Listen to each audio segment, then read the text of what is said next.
Also, a quick side note, I don't know why, but when you said it's possible, all I could think of was impossible from that Cinderella movie. You know what I'm talking about? Yes. Impossible. For a plain yellow pumpkin to become a golden carriage. Yes. What a great version of Cinderella.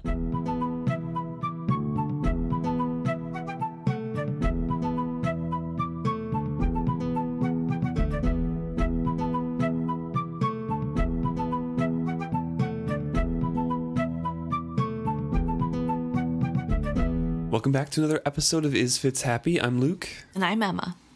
And this time we are discussing Chapter 9 of Royal Assassin, Guards and Bonds.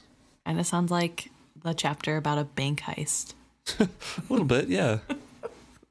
It's not, though. In case anyone was wondering if they had forgotten the bank heist section of this book. Of Royal Assassin, yeah. Where they get transported and... Yeah. So the beginning part of this chapter is Fitz talking about Fedrin's dream of having paper and books of all sorts of knowledge written down, so no knowledge is ever lost with the passing of that master, and they can write it all down, and the next person can learn, and there's no search for those hidden tidbits that people have to learn.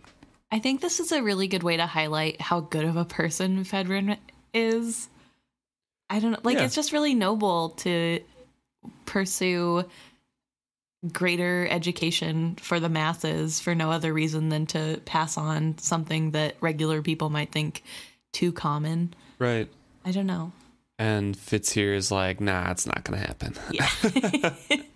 Well, his argument is that there are some things you can't learn from words. And I get both arguments. Yes, you're not going to be able to learn perfectly from the page of a book. Right. Not everybody learns the same way, first of all, but not everybody can learn, what in Fitz's argument, how to visualize something from a piece of wood and then carve it out. Yeah. You can learn the process of carving, but you can't learn the artistic part of that. Right. And he likens that learning from someone else and not from pages to the wit and the skill. And you learn that from the blood of your forebears and not from a page. Right. Which is interesting because Ch.9 learns from scrolls later. Right. From skill scrolls. And he does not learn from his blood of his forebears because he was denied that. Right. So. No, I definitely think that it's an interesting way to think about things. I think that's probably how a lot of people back in olden times thought of it, right? Like, it's just a skill that you're innately born with, which to some extent, I agree. Some people are born with skill that puts them above a regular person. But I think still having the knowledge available so that even the general work can get done once a grand master passes away is more valuable than I think Fitz can conceptualize without living through it. Yeah, a little bit of a mixture of both is, what our real world is. Right. There are things that you can't learn from a book, but the book combined with a mentor teaching you everything is... could go a long way. And also, I think, broadens the horizon to people who have those innate skills that wouldn't have otherwise been able to know that they did. It just feels like something that digs deeper at the opportunities that present themselves once you have the base level of knowledge that is throughout the kingdom. Yeah. Well, we pick up where we left off on last chapter with Fitz being very pleased with himself and the outcome of going to Molly's room, ending with their professing of love for one another and kissing. And he is agonizing over all the little scents that are left on his clothing. And, he smiles at himself. He says, looking back, I smile, but it is at my wisdom, not my folly. Or whether he should set his shirt carefully aside and keep that scent as long as possible or wear it or whatever. This is big middle schooler energy, and I'm here for it. It's like whenever you wear your boyfriend's hoodie or whatever, you like get their smell is on you, and I don't know. I think that's a pretty regular occurrence to most people out First there. love and young love and stuff. Yeah. You're just weirdly obsessed in random ways. And I think it's cute that he points out that he wasn't embarrassed and he didn't think there was anything wrong thinking that way. I mean, he still kind of doesn't. I just think it's cute. And it's a good picture of young love and gives you the good feeling of, oh, I remember a time when I thought weird things like that were normal. But I don't know. I just really like it because I think it shows Robin Hobb's ability to write young characters believably. They're not adults. They have the moments of feelings that feel like they're so strong. And I don't know. I just really like it. So Fitz is trying to keep that in mind and contemplating like the setting of the castle right now, how there's a storm coming on, and maybe let people kind of chill out from yesterday's excitement and mourning, and how he still needs to keep Molly and Patience and Lacey safe. Yes. So all of that's in mind. Before he left Molly's place, he had her make a promise that she would only eat food that she prepared herself, or bring up food only that she prepared herself or saw prepared, and all these different things that a paranoid assassin would make his loved one promise. And he knows that there are still probably people watching him. So in the morning, when he knows that Molly is going to be walking to and from Patience's room, he doesn't linger in that hallway again. He's trying not to make it as obvious, even though that boundary has kind of already been crossed. Right. A little too late there, but also I want to point out that when he warns Molly about the food, she says that he sounds like Lacey now, which I thought was interesting and a little bit of foreshadowing for later in the chapter. But yeah, because we know Lacey's actually awesome. Yes. But and also, very capable. I think it's funny that Fitz is giving the advice the fool gave him to Molly and expecting it to be a different outcome. And that's Fitz knowing the real danger that happens and can happen when somebody is poisoning others. And this is Molly, just a regular girl, like, yeah, okay, weirdo, I'll make sure all the food is fresh. So I feel like he's being a little naive in how he's telling Molly to watch out for this. I mean, he's doing all he can, though, as well. Right. Like, no, I agree. There are limitations to what he can do, but I think it's kind of amusing that he's like, oh, if I just tell her this, it'll be okay. And Molly has a similar reaction to how he acted towards the fool, and I just found that kind of funny.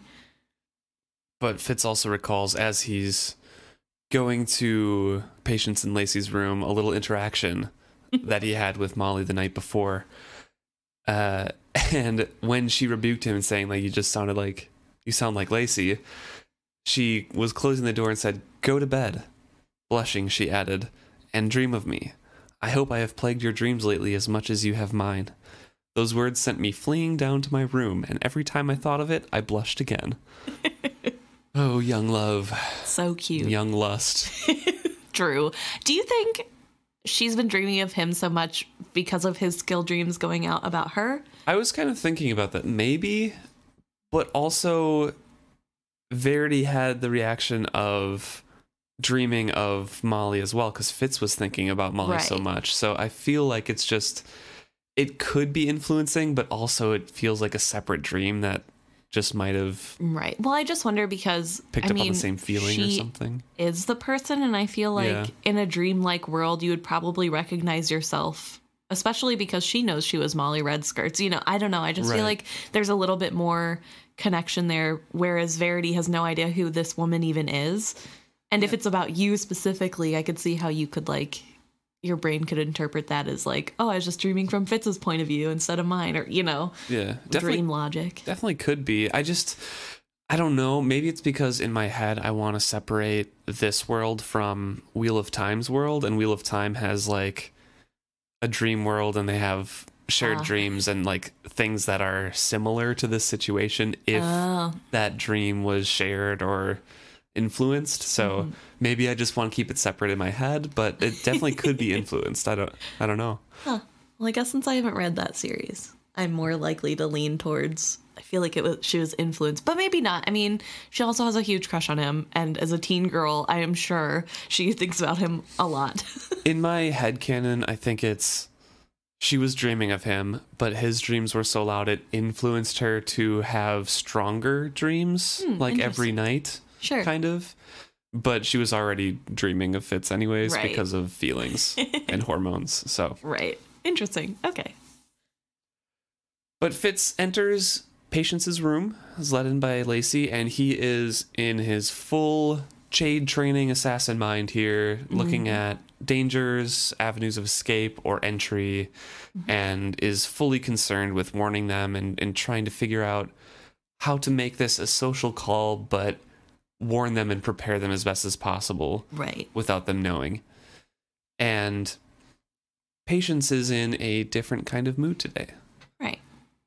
Did you know, she asked me suddenly, that there is a substantial history of strong queens at Buckkeep? Not just those born as Farseers either. Many a Farseer prince has married a woman whose name came to overshadow his in the telling of deeds. Do you think Kettricken will become such a queen? I asked politely. I had no idea where this conversation would lead. I do not know, she said softly. She stirred the coals idly again. I only know that I would not have been one. She sighed heavily, then lifted her eyes to say almost apologetically, I am having one of those mornings, Fitz, when all that fills my head is what might have been and what could have been. I should never have allowed him to abdicate. I'd wager he'd be alive today if he had not. She goes into it later, but the events with Kettricken yesterday really stirred these feelings up in her and brought a mirror to show what she would have been as a queen, and she does not like it. Right. Well, I am sure it's also spurred on by how similar of a leadership style Kettricken has to chivalry. Yeah, we've already heard multiple comparisons. Verity compared them. Chade compared them. It's, it's really interesting. And it's interesting how similar to Verity Patience is in this, where she can only see her faults through looking at someone who is reaching their potential. Which is really sad because Patience is a lovely person and has different strengths, just like Verity, different strengths. But I guess when you're in a leadership position, especially of royalty, really all you can see is what you're lacking and what the people need, especially when a better ruler is standing in front of you. I did think it was interesting that she mentioned, I should never have allowed him to abdicate, which isn't a strong indicator either way, but the context and the way it's phrased makes me think that it was his full decision to abdicate and she went along with it. Right. Which is just like an interesting little note. Yeah. And it could be like survivor's guilt, where you think if I had just done this one thing different. Oh, 100% it is, because literally she says the next line, I'd wager he'd be alive today if he had not abdicated, which I could have prevented. Right, yeah. And I wonder if this is brought about because of how powerful Kettricken was in that moment and how she realized this is what we could have had this whole war had Verity not been king. Just like kind of a horrible thought. I'm sure it wasn't negative Verity thinking, but more just... Oh, no, I mean, she's thinking of her lost husband. Right. So. Yeah, just how well chivalry would have done in this position. And I wonder, too, if she thinks, like I think we talked about last time, thinks about how it was a waste for chivalry to have married her and not someone like Kettricken. And how she's like feeling that, especially because she talks about how she wouldn't have been a strong queen. Right. And she probably wouldn't have been remembered in history. And I don't know. There's a lot of side characters that also deal with their flaws in these series, which I really, really enjoy reading and picking up on first read-throughs and subsequent read-throughs, because a lot of stories or series have side characters that fulfill a plot point or are there for an emotional certain something, but they're not fully developed. Right. And in this world, you can really see all of these doubts and insecurities and a lot of the different characters coming through, which is more apparent in the last couple chapters here. Right, yeah. It's really fun to see these pop up. And I fully agree with your thought there. Patience definitely has those issues as well, as does every single human. Right. So seeing that mirror just, I don't know, it parallels, like you said, Verity's journey so well. I don't know. It's really nice. It's really interesting. It's a fun, not fun, but it's a interesting as an outside viewer of enjoyer of a book. Right. Fan of a book. It is fun. It is fun to see the parallels in characters and see just the different paths that they take, especially because I think the main difference between Patience and Verity is that Patience kind of, I mean, not fully, but to the best of her ability, accepts her shortcomings and works through them and just finds ways that work for her. Whereas Verity just continues to lament on what he can't do. And he still does things that are helpful, but always under the guise of, this would be better if chivalry was here, or I need to be doing this in a way that is similar to how chivalry would, instead of saying, well, can't do it chivalry's way, so I guess I'll figure out my own way. And I think that a lot of that comes down to, one, how they were raised, and two, how they were allowed to live. True. Patience was raised in a very forgiving household, it seemed, because she, threw away the traditional tutors and stuff and just kind of learned on her own and did what she wanted. And she built up her own interests and things to fall back on. And Verity was probably taught strictly, you're learning this, you have to do this, you have to act this way. Chivalry is the first one to go to. He's getting all the main stuff. And Patience was on her own and doing her own thing. And in adulthood, they've had different lives as well. Verity has had a lot of tasks and hasn't had time to himself to mature in that self-reflection. Fair, yeah. And Patience has had, one, a husband who adored her from all accounts. Yeah. And two, time after his death to reflect in her own life and keep herself occupied and do those things, especially when he was away as well on campaigns. Right. And Verity has always surrounded himself with just duty. And if he can't live up to that, when he saw a direct comparison who did it before him, he's always going to make those parallels. It's a really interesting change of situation too. Yeah. I don't know. It's just such beautiful writing. I just love it so much. So many layers. Patience continues and says, I am a woman of longings today, Fitz. While everyone else was stirred to amazement at what Kettricken did, it awakened in me the deepest discontent with myself. Had I been in her position, I would have hidden away in my chamber, just as I do now. But your grandmother would not have. Now there was a queen, like Kettricken in some ways. Constance was a woman who spurred others to action, other women especially. When she was queen, over half our guard was female. Did you know that? Ask Hod about her sometime. I understand that Hod came with her when Constance came here to be Shrewd's queen. She liked me, Queen Constance did. She smiled almost shyly. And we get a little story of how Queen Constance, even being the queen, would set aside time for Patience as when she was a little girl. And they would work quietly in the garden because that's what Constance knew Patience liked to do. Yeah. And this is before Patience was betrothed to Chivalry. Yeah, they had only met like maybe once. Yeah, so she didn't even really know him. Yep. And she still took time out of her day.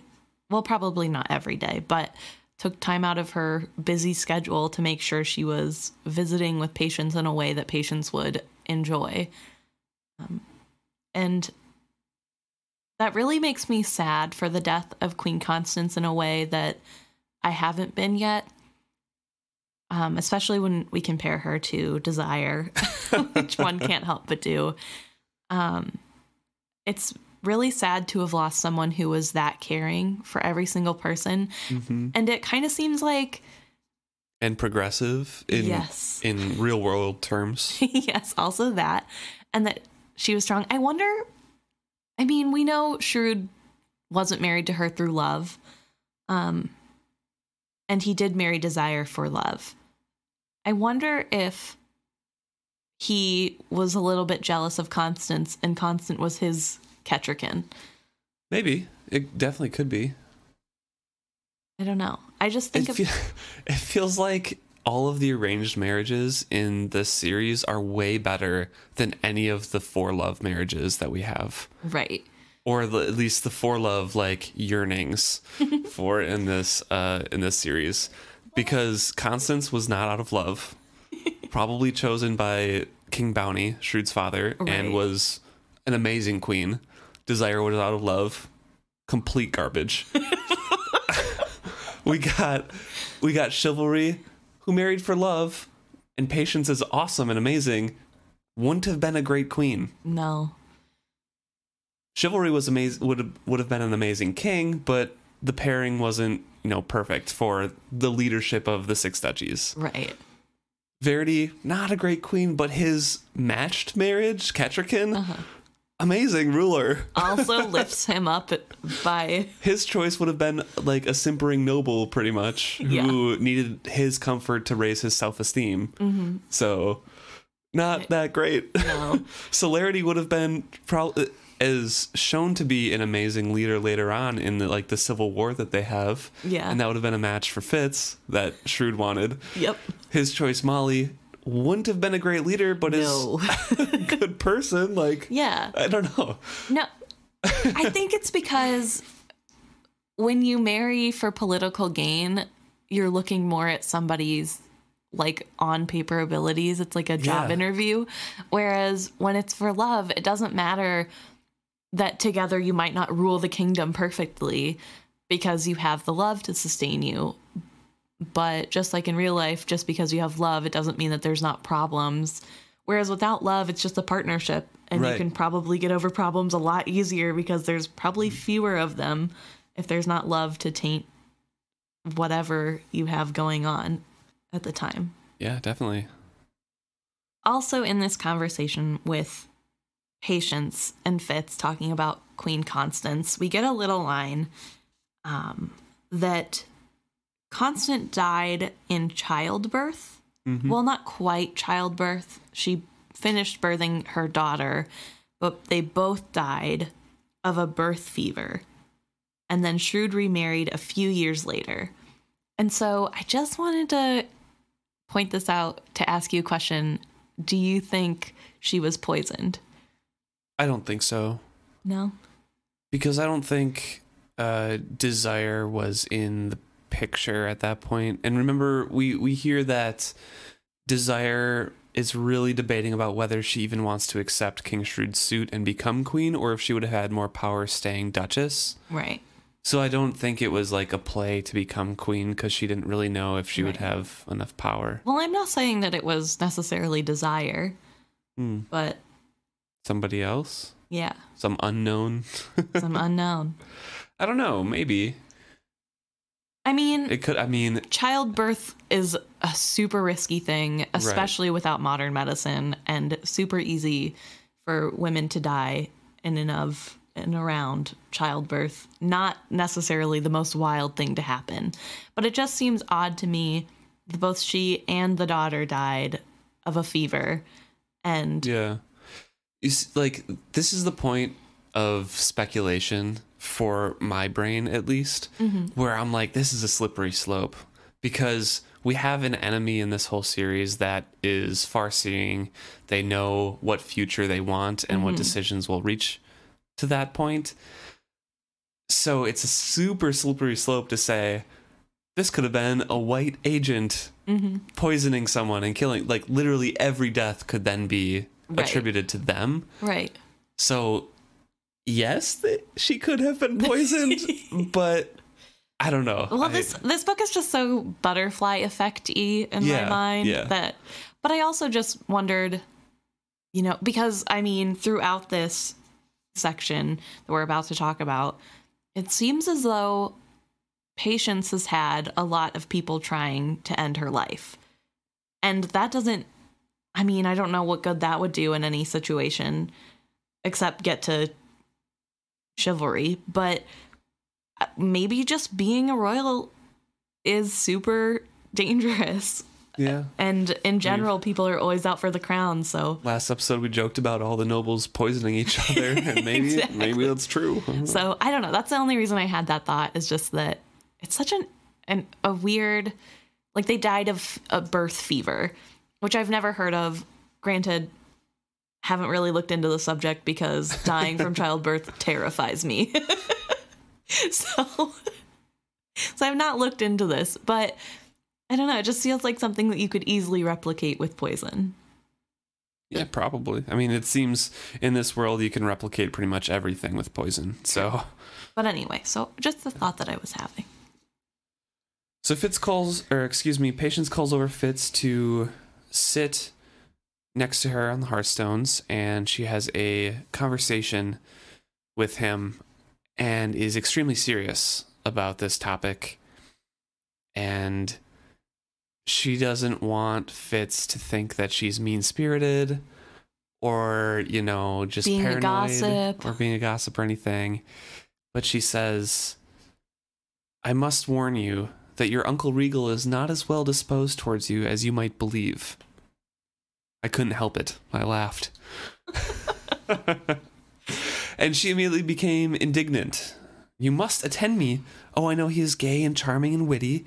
I know what a flatterer he can be, and I have marked well how all the young women of the court flutter their fans at him, and how all the young men mimic his clothes and mannerisms. But underneath those fine feathers there is much ambition, and I'm afraid there is suspicion there, and jealousy also. And she goes on to say that he was completely opposed to Fitz's schooling and skill training. Right. And she says that sometimes I think it is well that you have failed at that, for had you succeeded, his jealousy would have known no bounds. Do we know, did Regal ever try to skill train, or was he just so sickly as a child that he never got the chance and then he was too old? I think that's what it was.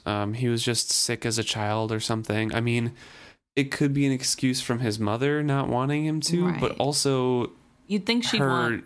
Yeah. Her son was the the skill master. So yeah, I would think that, I don't know, I think that he would have been trained if he was able to, because he was a prince. Right. I don't know. I just think about that with his jealousy towards Fitz, because sometimes I forget that he probably is super jealous that Fitz even got a chance to do this and was somewhat good. Same as Ch.9. Yeah. Yeah. It's just really interesting. The jealousy. And interesting that he is so much more royal than his brothers, but can't skill. I don't know. Yeah. Seems like you're not that much more royal. He does have the skill ability. He does. But he just is not trained, and it's not super strong, I don't think. She continues on and is explaining this whole situation, how Fitz needs to be careful of him, and that these are unsettled times, and it's a time when any born as you are should be careful. There's those who smile fairly at you, but may be your enemy. And she speaks on chivalry and says that when chivalry was alive, we expected that his influence would protect you, because attacking a living person of the royal family's, you know, son or whatever would have terrible consequences. But after he was ... he died, indicating that she knows that he was killed. Yeah. I realized that as you grew, you would be more and more at risk the closer you came to manhood. So, when I decently could, I forced myself to come back to court to see if there truly was need. I found there was, and I found you worthy of my help. So I vowed to do all I could to educate and protect you. She allowed herself a brief smile of satisfaction. This part makes me tear up a little bit. Yeah, she admits to protecting Fitz. Right. She came back solely for Fitz. Mm-hmm. She forced herself back, even though she hates it here. Mm-hmm. And she's warning him now, like, be right. careful. And also, she gives chivalry more of a parent role in this by saying that he was part of, like, we both believed that you would not be hurt as long as he was alive. And that's probably a big reason why he abdicated. Mm-hmm. And I think that gives him a little bit more humanity for Fitz. And I don't know, I just really like that we see more of the parenting side of both of them and not just Patience, of our son, or, well, Chivalry's son is in danger and we need to help him the best way we can. And through this all, with Patience warning Fitz, Fitz is pretty much moved to tears because he realizes that whole situation. He realizes that she hates it here. He realizes that the reason she came back, what he was wondering, was for him. Burrick had sheltered me, so had Shade, and even Verity in his way. And of course Shrewd had claimed me as his own very early. But all of them in one way or another had stood to gain by my survival. Even Burrick would have seen it as a great loss of pride if someone had managed to murder me while I was under his protection. Only this woman, who by all rights should have abhorred me, had come to shelter me for my sake only. She was so often foolish and meddlesome and sometimes most annoying. But as our eyes met, I knew she had breached the final wall I had kept between us.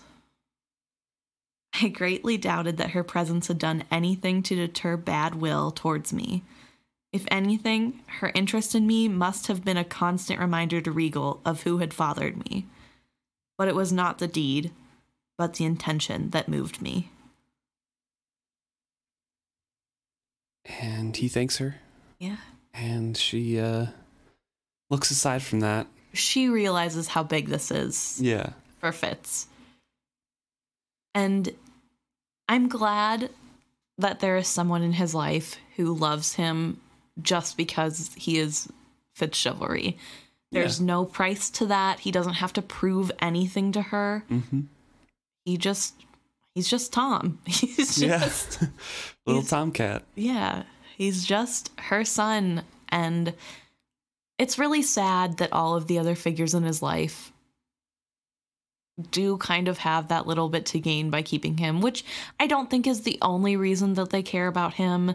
And I don't think that it's fair for Fitz to feel like that. But I do know that everybody else in his life kind of makes decisions for him and about him without usually consulting him. Yeah. Whereas Patience will scold him when he messes up, but then tries to find a way to make that plan work. Yeah. And wants him to be happy. And I don't know. It's really cute. Fitz goes on to say that the truth that I was here for was to warn you because you two might be seen as an obstacle. And Patience takes the self-effacing way out and says, oh, me, funny, dowdy, foolish old Patience, who can't keep an idea fixed in her head for more than 10 minutes, all but made mad by her husband's death. My boy, I know how they talk of me. No one perceives me as a threat to anyone. Why, I am but another fool here at the court, a thing to be made sport of. I am quite safe, I assure you. But even if I were not, I have the habits of a lifetime to protect me. And Lacey. Lacey? I could not keep the incredulity from my voice or a grin from my face. I turned to exchange a wink with Lacey. Lacey glared at me as if affronted by my smile. Before I could even unfold from the hearth, Lacey sprang up from her rocking chair. A long needle, stripped of its eternal yarn, prodded my jugular vein, while the other probed a certain space between my ribs. I very nearly wet myself. Patience goes on to say that, scolds Lacey, like, stop teasing the child, but that Lacey was Hod's most apt pupil ever, even if she came to Hod later in life. Yeah. And, Lacey puts her knitting needle back in the yarn, doesn't even drop a stitch, and then winks at Fitz. And went back to her knitting. I remembered to start breathing again. A very chastened assassin left their apartment some time later. As I made my way down the hall, I reflected that Chade had warned me I was underestimating Lacey. I wondered wryly if this was his idea of humor, or of teaching me greater respect for seemingly mild folk. But it is really, really cool to find out that, Lacey is this amazing deadly fighter. Warrior. Yeah, and she's the best student Hod has ever had, and she came as an adult. Imagine what she would have been like if she came as a child. Yeah. I don't know. It's really cool. And also, she still keeps her feminine wiles about her, and she uses that as a defense. Like, just pretend as a you're cover-up of... Yeah. Pretend you're just a good knitter. You just love knitting, and then you have weapons on you at all times. So cool. She's so cool. But speaking of Patience's safety, it's definitely true. Even, I think, Regal overlooks Patience in his plotting because he doesn't think that Patience can amount to anything. And she surprises herself and steps up and organizes defenses for Buckkeep later on. See, what she becomes later makes me feel like she probably would have been a good queen, especially having Fitz around as someone to protect. I don't know. I think she steps up to the plate when it's about other people's safety. Maybe. But she would have had chivalry to fall back on if she was queen. And I think she would have still taken the back seat, and the drastic environment forced her to step up. That's fair, actually. That without the security blanket, she can really step into her own. Mm-hmm. Because she saw that, like, in her own way, like, well, this is a mess. Nothing's getting done here. Someone has to do something. And Lacey's probably like, yeah, someone does. Maybe you, my lady. No, but it also is interesting to me that she says she has a lifetime of practice being careful, because from what? Well, it's a lifetime of habits that she's built up, and I think it's more of her eccentric habits that protect her, and she's thought about that in general, or it has been mentioned to her. She never really goes to eat publicly because she doesn't really like chatting in public or talking or making small talk. Right. She has a bunch of projects in her room. There's a cluttered mess in her room all the time, so anyone who enters in there will probably be heard knocking over multitudes of books and plants and stepping on the dog or whatever. True. She has Lacey by her, so I didn't feel like it was, I have built these habits up on purpose to stop any potential assassins or, would-be harm doers or anything like that. Right. But it just kind of worked out in her favor with the habits that she prefers. Yeah, I guess sorry for interrupting, okay. But and when she becomes queen in waiting, they probably had advisors of like, you should, stay safe, or chivalry was like, hey, stay safe and stuff. Yeah. Just what you're doing is great because it doesn't allow anybody to poison you or whatever. Just, be aware of these are the things that are helping you or whatever. So it was probably pointed out to her, but I feel like that her own habits and her own personality kind of protected her in that way and just by coincidence made her as safe as possible. Yeah. I don't know. This isn't the first time she's brought up poisoning or to be careful, and that there are real life dangers in the court, not just social dangers. So it makes me wonder what has happened in her past that makes her so aware. Chivalry was poisoned on their retirement farm. True. Like literally the love of her life. But did this happen, like, I'm trying to, was she aware that this was a thing that could happen before it happened to him? Or is this something that afterwards she's like, oh, wow, this is a real danger to Fitz? You know what I mean? It makes me wonder if she was privy to shade or not. like the knowledge of that if Chivalry shared that, because he loved his uncle so much. Right. And I can't remember when Shade comes out of hiding if she remembers him or not. But if she does, then Chivalry could have told her about of like the King's Justice and all these different kinds of things. Or if Chivalry was just, you know, venting or, you know, talking about the work of the last campaign and like, and this person fell ill and it worked out in our favor or whatever a lot of times. Yeah. So I don't know if she pieced it together or if she knew of Shade's existence. Right. I just wonder, because she seems very disliked and like not a great choice for Chivalry politically. Right. And I'm sure Chivalry was famous with the ladies because he seems to come from a good-looking family, so I assume he's pretty good-looking. So I'm sure he'd had many fans. And so I wonder if like petty noble women even try to poison others, even if it's not life-threatening poison, like just putting diuretics in other people's food. But still, she talks about how hard it was in the castle, so I don't know, maybe it was a little bit harder than we're led to believe. Could be, definitely. If we had another book to read that was about about Chivalry's time at court. All right, so as Fitz moves on from Patience's room, he is going to locate Kettricken. He has other people that he wants to warn. He wants to talk to after his conversation with Chade last night. But he's quickly interrupted by Cub, by Night Eyes, saying that he's hungry, and Fitz is ashamed that he didn't bring any food yesterday. And Cub's like, I can take care of myself, but, you know, food is welcome. But I like fresh food. And he promises to bring meat soon, which I thought this was a very interesting transition from last chapter with how adamant he was that he was not going to bond, and just the previous chapters in general of, I'm not bonding with you, we are not pack. And then Cub needs food, and he immediately is like, oh, I should have gone to see him, and I'll bring you food soon, don't worry.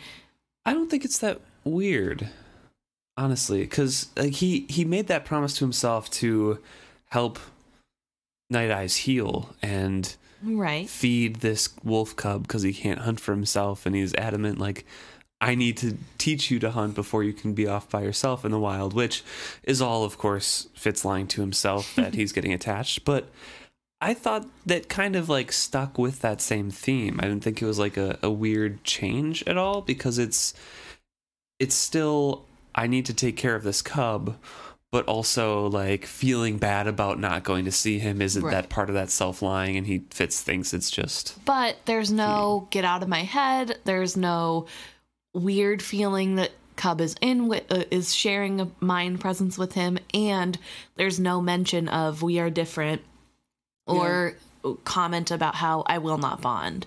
And I think before this we've been seeing a lot of, I'm not going to bond with you, we are different, stay out of my head, this is my space, that's yours, we're, you know, that kind of attitude.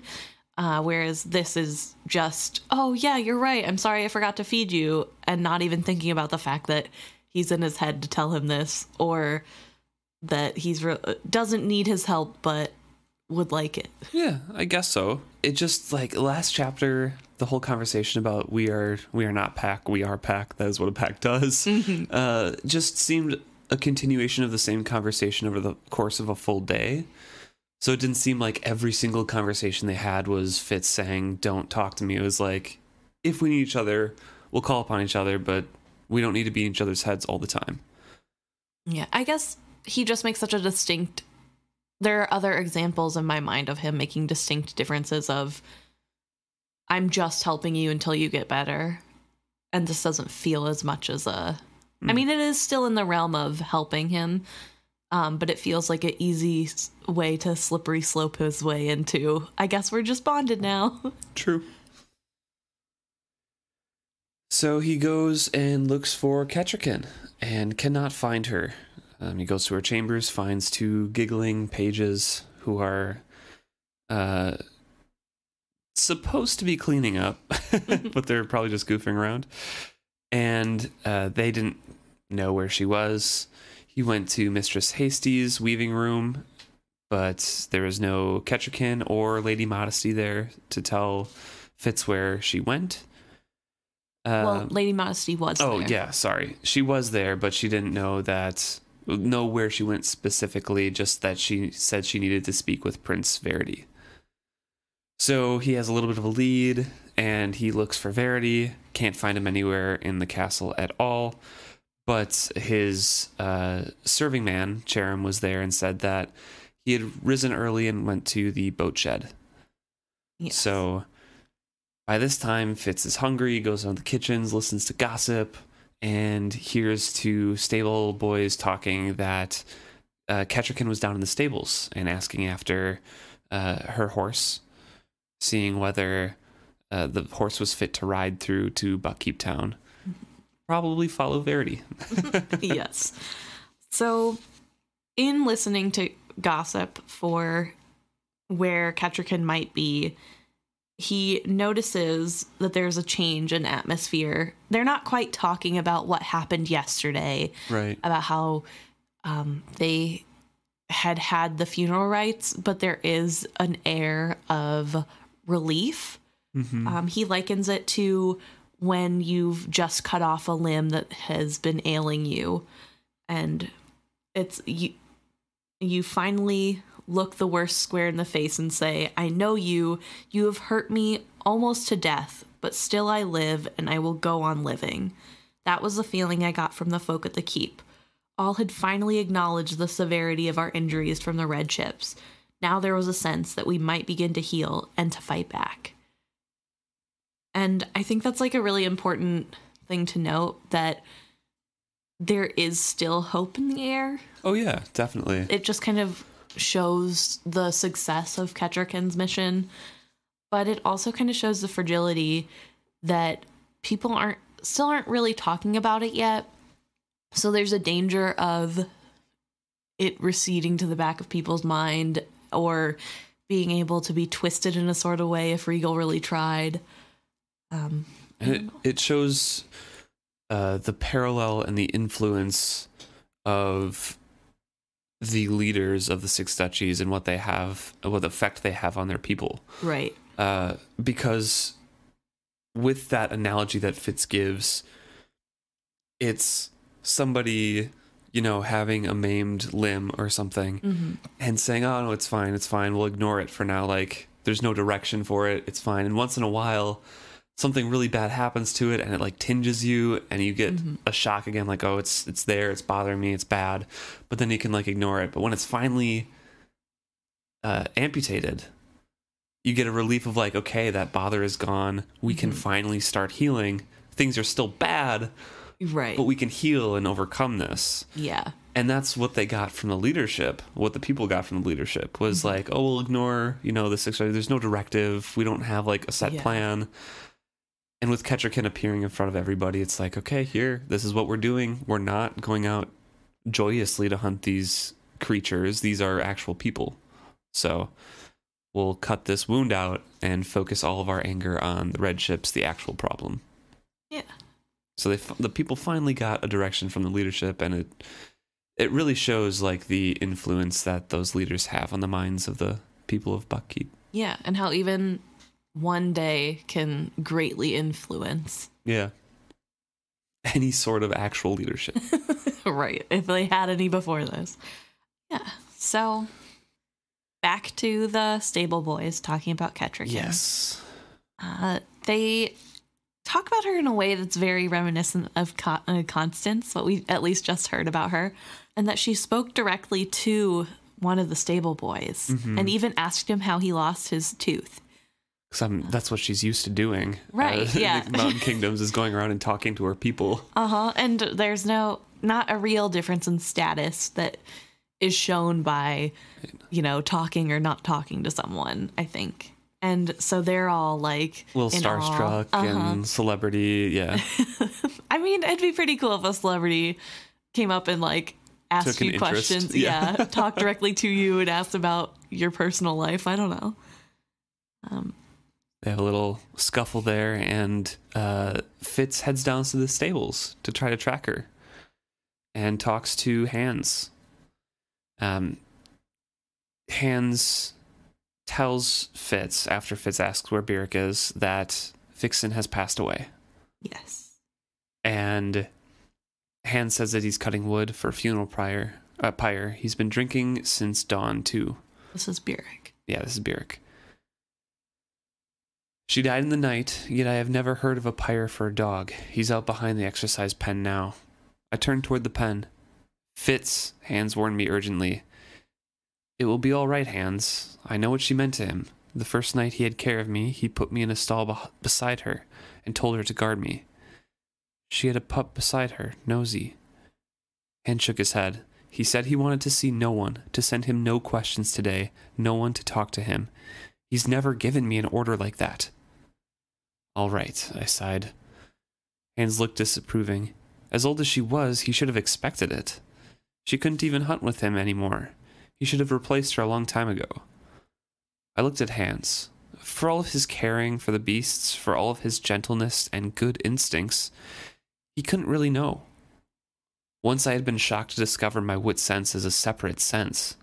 Now to confront Hans' total lack of it was to discover his blindness. I just shook my head and dragged my mind back to my original errand. Hans, have you seen the Queen today? So do you think that Byrrc bonded to Vixen? Not really. I think Vixen bonded to Byrrc. Sure. And while Byrrc wouldn't acknowledge it as a bond, just naturally over the course of her whole life, those feelings are going to be reciprocated. You're going to share that like link because he has a full-fledged wit ability. Right. So he would never purposely try to bond or anything like that. He is too stubborn in his own mind about his disposition towards the wit. So no, I don't think he purposefully bonded with Vixen, but I think over time it grew to the point where it severely impacted him when she passed away.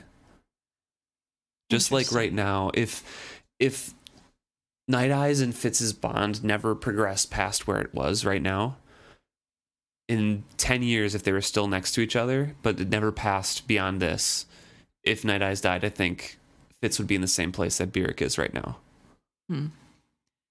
That's interesting, because I feel like this goes deeper than that. Because, I mean, later, Fitz is sad about other animals dying, even animals that he's known, and other people's wit partners, but he's never, like, despondent for days about it. And we don't ever see anyone else that it has the wit despondent for days over any animal but their own dying. And then, also, Vixen has lasted longer than dogs normally should. So she's way older than she should be, which happens when you have a wit partner. The animals live longer because they become more human in some sense. I don't know. I just feel like maybe Byrrc called it something different to make himself feel better, but on some level it was just a bond like any other. Could be.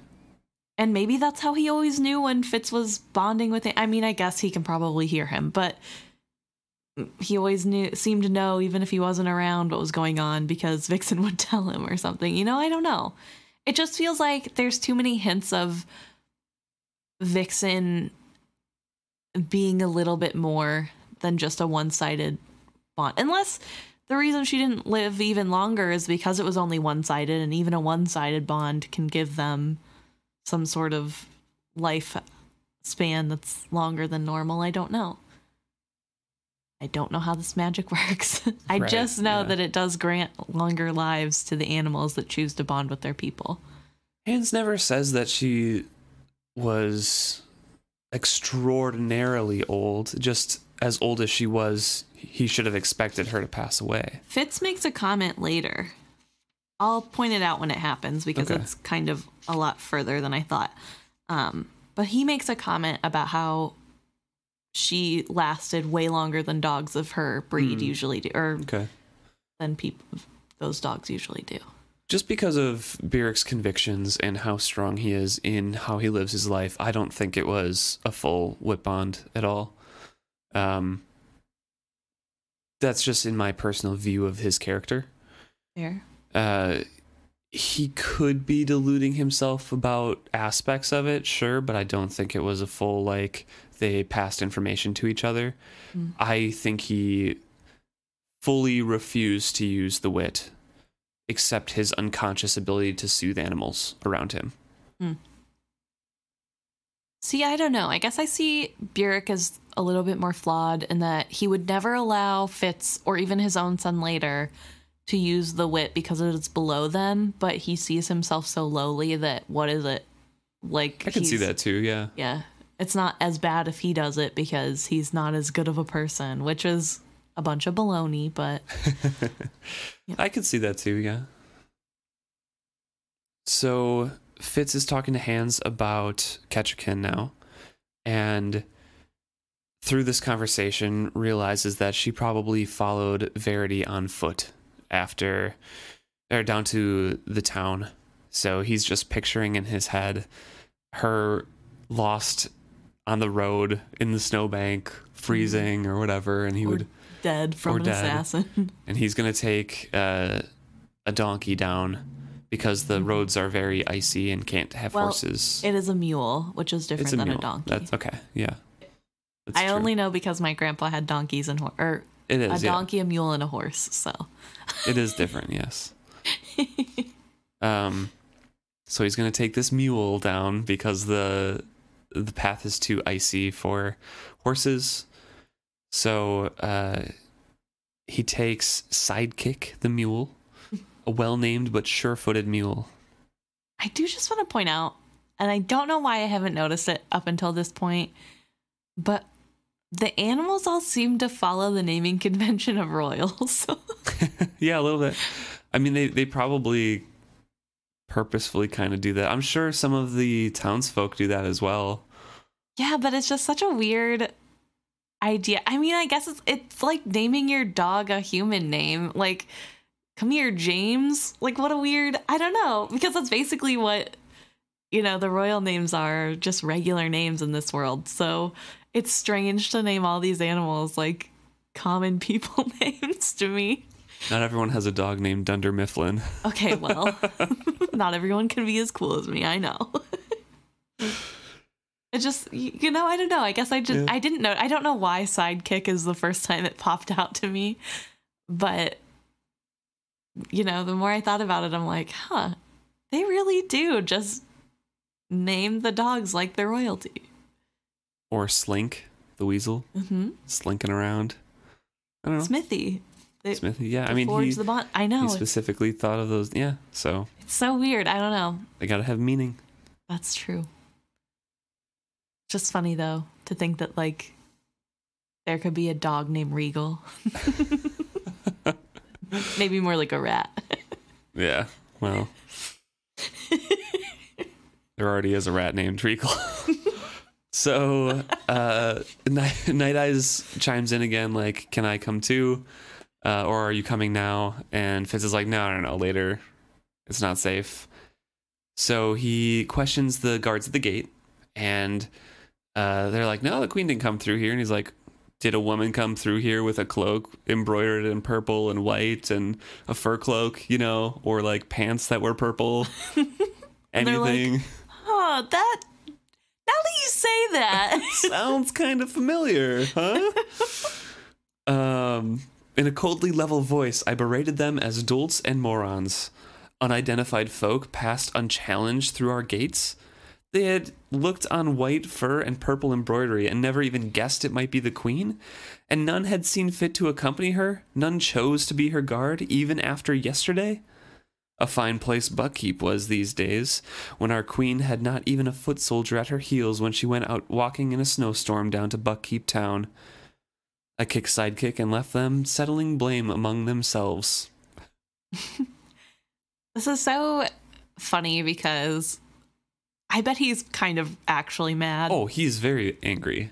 But this is kind of similar to whenever he came back from the Mountain Kingdom. He's assuming the role of their better and telling them what they should be doing and reprimanding them the way someone who's in charge would without even thinking twice about it. He's like, why is nobody thinking about the fact that the queen is just wandering around with no guard?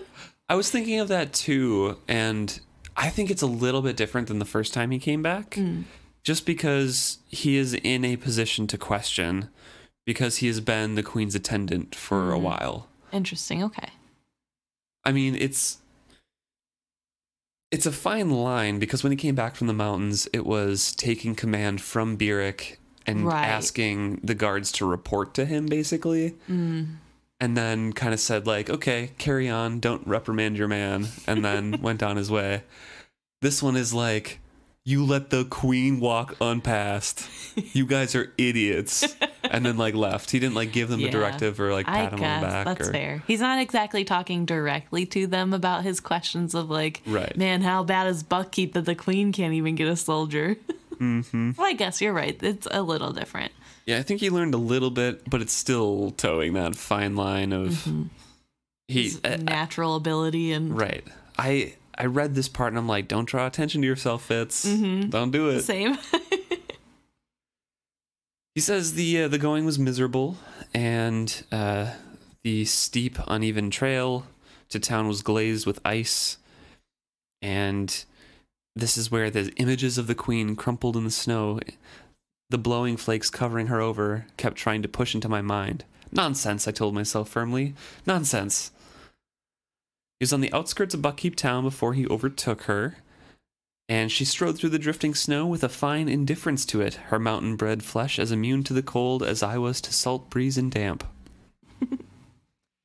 She turned, and as she caught sight of me, smiled and waited. She was completely unaffected because it's just a normal day for her. It's basically a blizzard, and she's just like, la la la la. He's like, what are you doing out here alone in this storm? And it says, she looked about her as if just noticing the falling snow and gusting wind, then turned back to me with a rueful grin. She was not the least bit chilled or uncomfortable.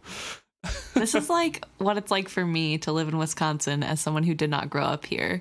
Yeah. Everybody is completely comfortable with the cold, and it gets below, like, I don't know, 70 degrees Fahrenheit, and I am freezing. You've gotten better as the years have come on. I'm a little better, but but that's all I can think of when Fitz is like, it's so cold, and Kettricken's like, wow, look at the beautiful landscape. She looked more vital than I had seen her in days. Yesterday, she had been death astride a horse, and grief washing the bodies of her slain. But today, here in the snow, she was a merry girl, escaped from keep and station to go hiking through the snow. Do you think Verity left so early on purpose because he was embarrassed about what happened the day before and that she had to take charge? Yeah. I mean, I don't think his feelings have changed about the situation over a night. No. I think it's a little immature. Well, yeah, but it's also a man dealing with his insecurities. That's just fair. Like everyone else does. He's just not dealing with them in a healthy manner. Right. He's just running away from the issue and avoiding somebody who sparked those feelings. So, yeah. I was just thinking, because she seems so happy and girlish here, it's like, obviously she'd want to see her husband after being so successful, and it's a little childish that he knew that and then decided instead to get up early and go to work. It sounds like pretty early too, not just like crack of dawn early. So who knows? But Fitz and Kettricken have a conversation of what she is doing out there alone, and Kettricken just kind of replies, I'm going to look for my husband. Can't I do that? Why do I have to be with people? I just want to have a conversation with my husband, which I'm allowed to do because I'm married to him. Right. Do I need an appointment to see him? Right. She says at one point. And Fitz is concerned here. Again, with their conversations, I see both sides. Yes, she is totally entitled to that. Mm-hmm. But also, going alone in the middle of a storm Right. is not the proper thing for a queen to do, or a queen in waiting to do. You could go down to see him, but just tell your page, hey, grab one of the guards from the gate, anybody, Right. just to like walk you through. It seems proper. Right. I don't love that Fitz in the end keeps her from Verity. Right. I think it would have been fine for her to go to him. I wish she wouldn't have gone alone. She could have borrowed another horse or even asked. Although her logic, she says the reason she's alone is because she knows none of her ladies would have wanted to come. Mm-hmm. And they would have out of necessity, but they wouldn't have enjoyed themselves. And her horse is hurt, so she couldn't ride the horse. And so she walked. Yeah, so she and it's sense. Also not good weather to ride animals right now, so why not walk? And I don't know, it's frustrating because I also understand that she's like, well, if I say I'm gonna go, then it's gonna be a whole to-do and a whole bunch of people are gonna follow and it's gonna take forever. But at the same time, it's much safer to do that. And I don't know why she wouldn't be thinking, even from the standpoint of it's a snowstorm, and if I slip and fall in a place where I don't know very much of the landscape, I could be lost for days and probably freeze to death. Maybe not. She has enough knowledge of the weather where I'm sure she could survive, but also I don't think she was thinking of the weather as a hindrance. That's fair. It's just, well, I mean, I don't know. I guess it's just because like it doesn't seem like a just sunny, snowy day. It's like a storm. Yeah. So you'd think she would see that and go, well, the visibility's low and I'm wearing a white coat, so maybe I should have at least one person know where I'm at. I don't know. She asks Fitz what he's doing out there following her and questioning her, and he replies bluntly back that basically Regal's still out there, the one who, tried to take the throne, who killed your brother, who arranged you to be alone and lost in the woods. Mm-hmm. That guy, he's still out there. What if somebody shoots you out here or gets close with a knife? Like, you have to have people around you, basically. Yeah. And Kettricken's a little bit miffed by this because she's like, I'm not that easy of a target. The weather is pretty bad, so nobody's going to be able to shoot me with an arrow. And also, I have a knife. To hit me with a knife, you'd have to get close enough for me to hit you back. So Fitz has a good comeback to that. Like, what if you did kill a man out here? Mm-hmm. Then Verity would have to once again chastise his whole guard. Yep. They would feel real bad about themselves for letting the queen go off again alone and get attacked again. Uh-huh.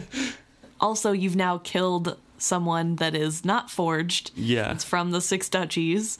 Spilled Six Duchy blood on our land. And what if you weren't better than that guy and you died? Yep. Then when I'm the one dragging your body back, now what? Her pace slowed, but her chin was still up as she asked, what consequence for me if I sit day after day in the keep growing soft and blind as a grub? FitzChivalry, I am not a game piece to sit my space on the board until some player sets me in motion. There's a wolf watching us. Where? She pointed, but he had vanished like a swirl of snow, leaving only a ghostly laughter in my mind. Also, I want to point out here, the next sentence. A moment later, a trick of the wind brought his scent to sidestep, when before the mule's name was Sidekick. Ooh, nice catch. I don't know if that's just publisher error or printing error, or if that continues, but is a change in literally like 4 pages, so... but yeah, Night Eyes is still stalking them. And Fitz tries to play it off like, oh, it's probably just a town dog. Mangy at that. Which Night Eyes, of course, hears. And he's nothing to fear. Yes. Night Eyes, you think not? I'm hungry enough to eat that mule. Go back and wait. I shall come soon. The trash heap is nowhere near here. Besides, it's full of seagulls and stinks of their droppings, and other things. The meal would be fresh and sweet. Go back, I tell you. I'll bring you meat later. FitzChivalry? This from Kettricken, warily. I snapped my eyes back to her face. I beg pardon, my lady. My mind wandered. Then that anger in your face is not for me? No, another has crossed my will this day. For you I have concern, not anger. Will not you mount sidekick and let me take you back to the keep? So Back to sidekick. Back to sidekick. So I think it must be just a printed error. Interesting. Yeah.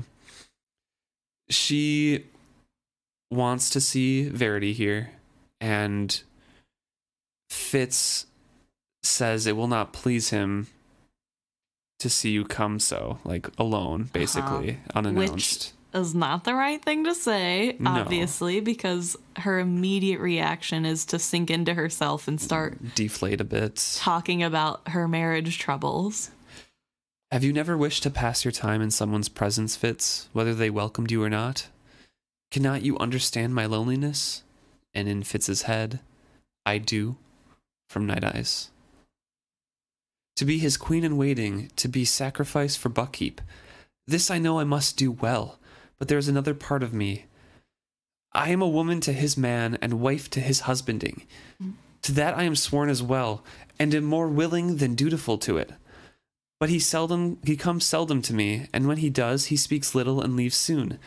She turned back to me. Tears sparkled suddenly on her eyelashes. She dashed them away, and a note of anger crept into her voice. You spoke once of my duty, of doing what only a queen can do for Buckkeep. Well, I shall not get with child lying alone in my bed night after night. My queen, my lady, please, I begged her. Heat rose in my face. She was merciless. Last night I did not wait. I went to his door, but the guard claimed he was not there, that he had gone to his tower. She looked aside from me.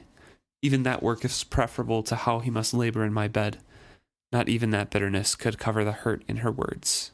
Woof. Yeah. First of all, super awkward. Yep.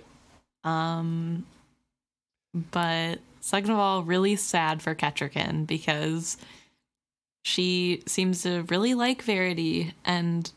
Or at least wants him to like her. Right. He's cute enough for her to be attracted in many ways, and he isn't really reciprocating, which I think is hard because number one, there's a lot on his mind right now, and number two, she is a teenager and he's in his 30s, so I'm sure that also is hard for him because he probably likes women his own age. Yeah. This is a political marriage. He didn't choose to marry a teen, and so I'm sure it's a little bit harder for him, you know, in that way too. But also, I don't know, he probably just feels bad that he's not as into her as she is to him, and then feels like he's letting her down. It's all getting in his head, I'm sure. And also he's addicted to the skill.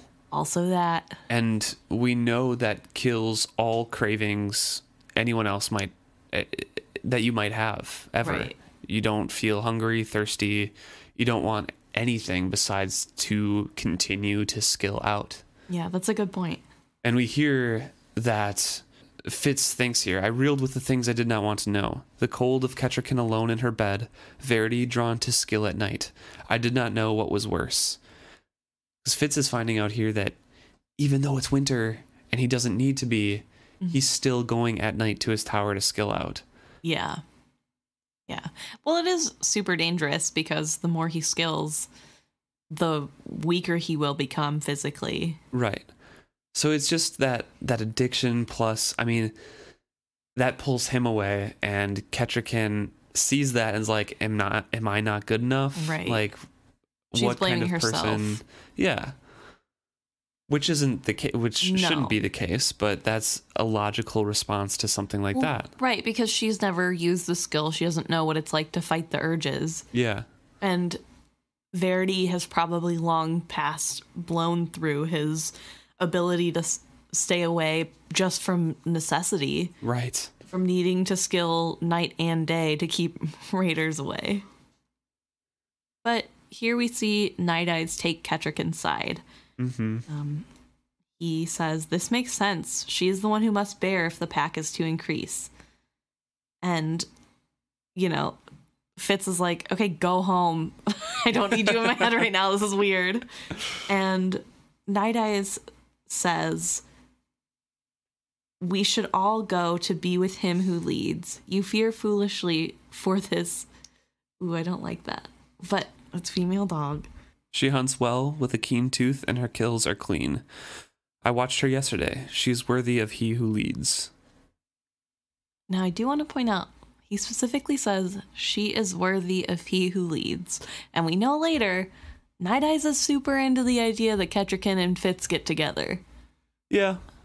But also, right now, he's talking of Verity. Right, I know that. I'm just saying, it's interesting that he thinks Kettricken is someone who should be with the pack leader, and then later recognizes Fitz as that pack leader by saying, you should be with Kettricken. Yeah. And it's just a little subtle thing. But Nice. even Night Eyes thinks he should be king. I sensed the spark of anger that had spirited her was now damped in pain. It bled her resolve from her. I spoke quietly through the wind. Please, lady, let me take you to Buckkeep. She did not reply, but pulled her hood up around her face and tightened it to hide most of her face. Then she walked to the mule and mounted and suffered me to lead the beast back to Buckkeep.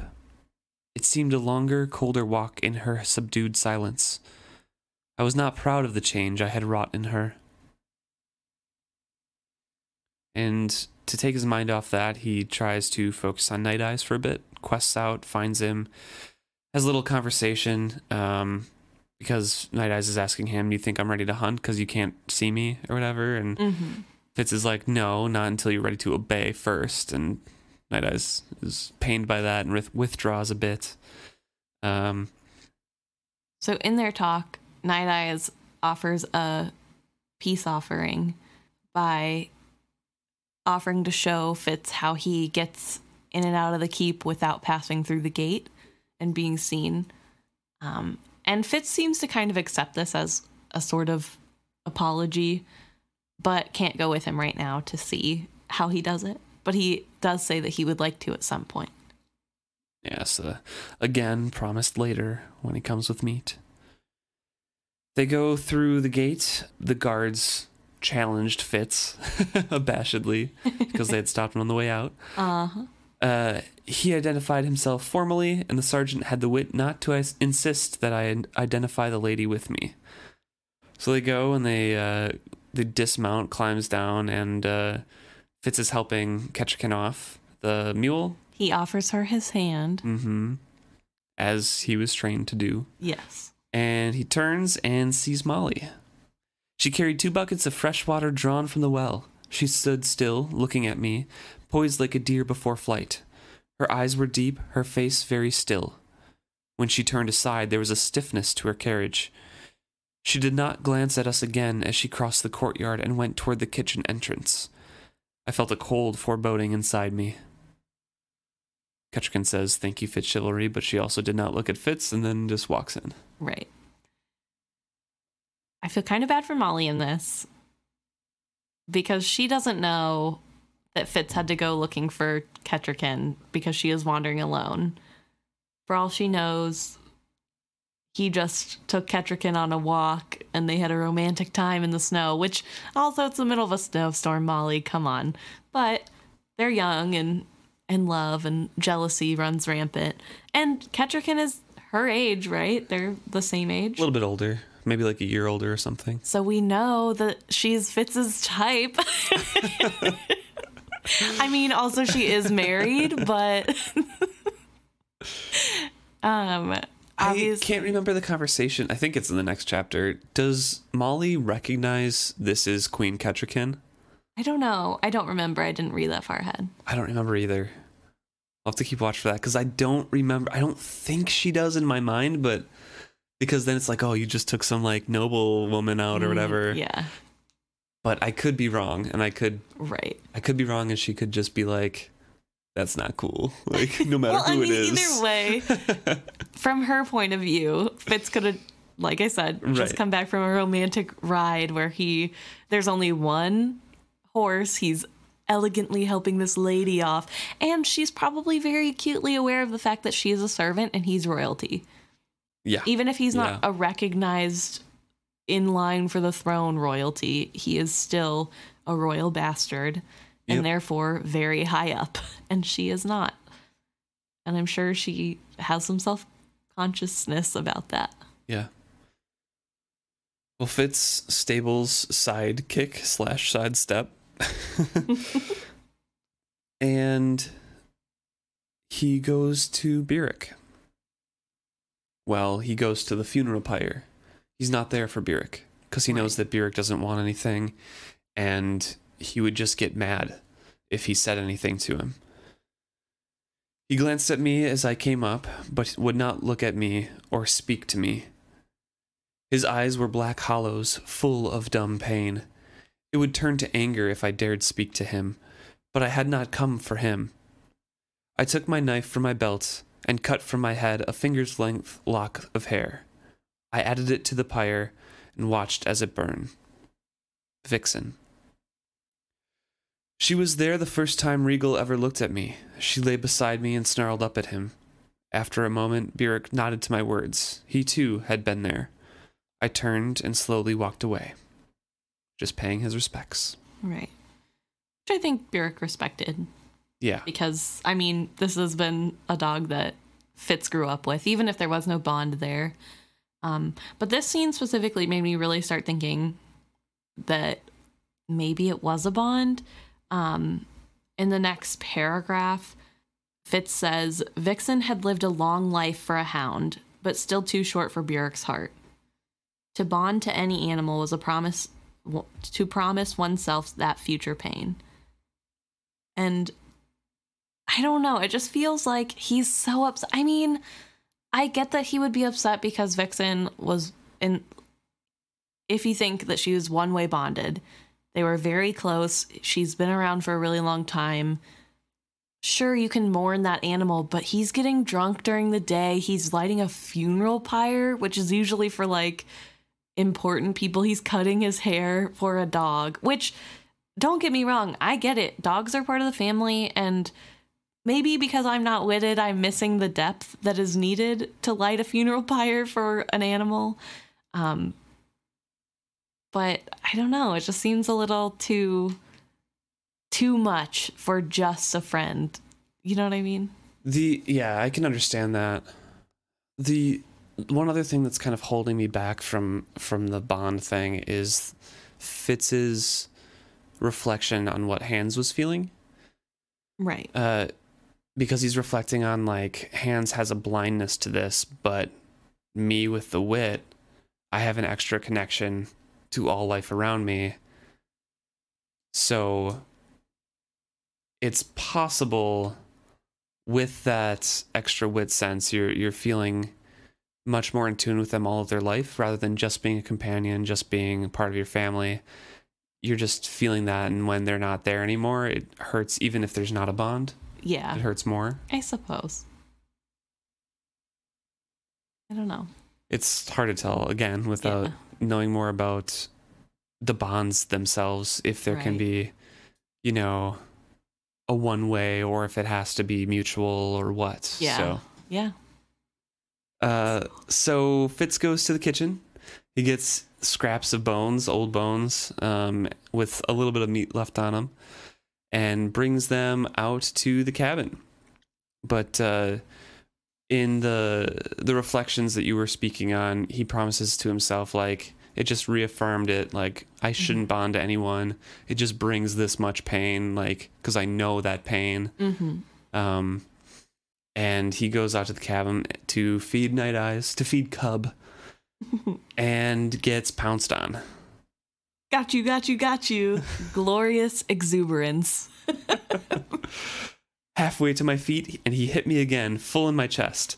I flung up a forearm to shield my throat and face, and he seized it in his jaws. He growled deeply as he mock-worried it. I lost my balance under his attack and went down in the snow. This time, I kept a grip on him, hugging him to me, and we rolled over and over and over. He nipped me in a dozen places, some painful, and all the time, fun.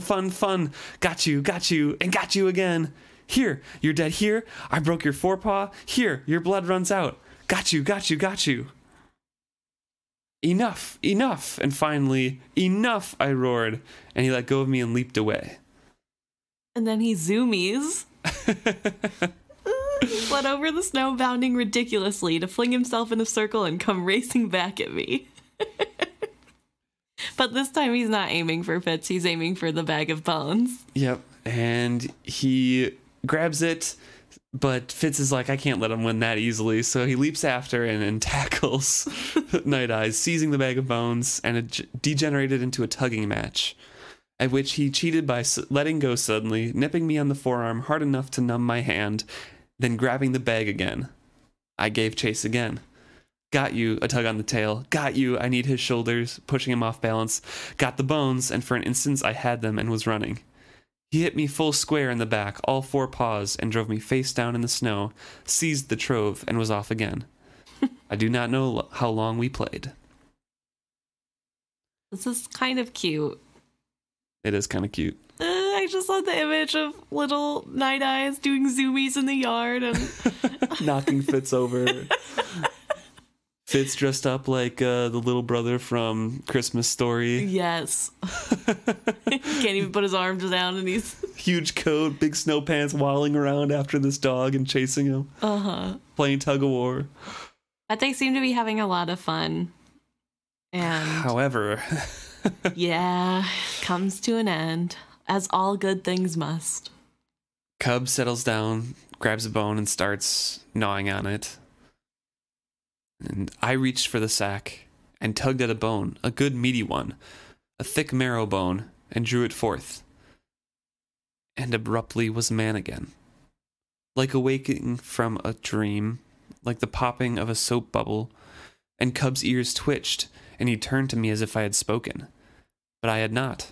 I had only separated myself from his. And he realizes that he's cold and has welts on his hands from, roughhousing with a wolf. Right, and he felt groggy as if he was just coming. Torn. Yeah. Felt groggy as if he was coming out of a drug sleep. What's wrong? Real concerned. Why did you go away? I can't do this. I can't be like this with you. This is wrong. Puzzlement. Wrong? If you can do it, how can it be wrong? I'm a man, not a wolf. Sometimes, he agreed. But you don't have to be all the time. Yes, I must. I don't want to be bonded with you like this. We cannot have this closeness. I have to set you free to live the life you were meant to live. I must live the life I was meant for. A derisive snort, a sneer of fangs. This is it, brother. We are as we are. And this whole conversation is all in their head. Yeah. They're just talking in their head. I know Fitz made a promise to himself to speak out loud more, and yeah, it's not happening. Well, it would be hard after this moment. Yeah. I think it's really interesting that he was somehow sharing some sort of consciousness with Night Eyes, but yet still in his own body. We know whenever people bond to their wit partner, they gain the senses of the animal that they've bonded to in some ways. Like Fitz gets better eyesight, better smell, which we've kind of already seen with him being able to smell Molly's scent on him. It's very dog-like. But in this, it's different because he wasn't even aware he was a man for a period. And I don't think we've seen an in-between of partially sharing a little bit of ability and fully becoming wolf where you're no longer even in your body. Yeah. And this might be one of the only examples we get where he's still using his body and he's still, living through his body, but yet somehow also with Night Eyes, which seems awfully dangerous because he didn't even realize he was cold. So it feels like it would kill him eventually. Yeah. And this is, I think, personally, besides like fully inhabiting the body of the witted ones, where these stories of how bad the wit can be come from, people move their mind and their senses, but not their whole soul into their bonded partner. So they're seeing through the perspective of that animal and fully inhabiting that mind space of, just getting lost in the moment for a wolf. Yeah. Playing and not worrying about anything else, because that's what wolves are all about from Night Eyes. Yeah, I definitely think this does show the danger, the real danger of being too young and too naive and these and not any training at all. Yeah. And I think this is why when we meet old-blooded people, they're so strict. Yeah. And looking so far down on this because there needs to be a separation of self so that you don't. And I'm sure in olden times, there were lots of people who were vulnerable, who were lonely, who didn't have people who really got them. And it would be all the more easy to slip into somebody else or something else and then slowly just become the animal. And I don't know. It's kind of sad to think about the people who probably have done this in the history of this world. Right, yeah. Without knowing what they were doing, without realizing there was nothing to bring them back and say, oh, no, I'm a person. I should not be doing this. Because they didn't have Bjork telling them it was wrong. It was something that happened naturally. So in this one time, Bjork's warnings are good. I did not drop my guard. I did not give him leave. But he swept through my mind like a wind sweeps through an unshuttered window and fills a room.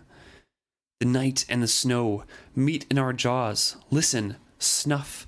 The world is alive tonight, and so are we. We can hunt until dawn. We are alive, and the night and the forest are ours. Our eyes are keen, our jaws are strong, and we can run down a buck and feast before morning. Come back to what you were born to be.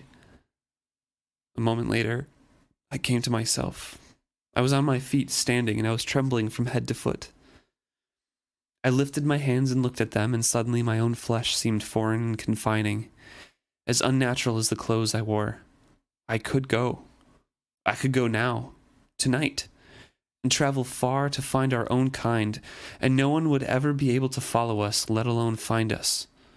He offered me a moonlit world of blacks and whites, of food and rest, so simple, so complete.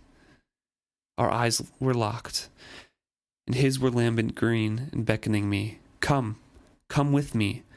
What have the likes of us to do with men and all their petty plotting? There's not one mouthful of meat to be had in all their wrangling, no clean joys in their scheming, and never a simple pleasure taken unthinkingly. Why do you choose it? Come away. And this is Night Eye's offer to Fitz to be a wolf, just like Fitz wants Night Eyes to fit perfectly into the world of men. Yeah. And they have yet to find their balance.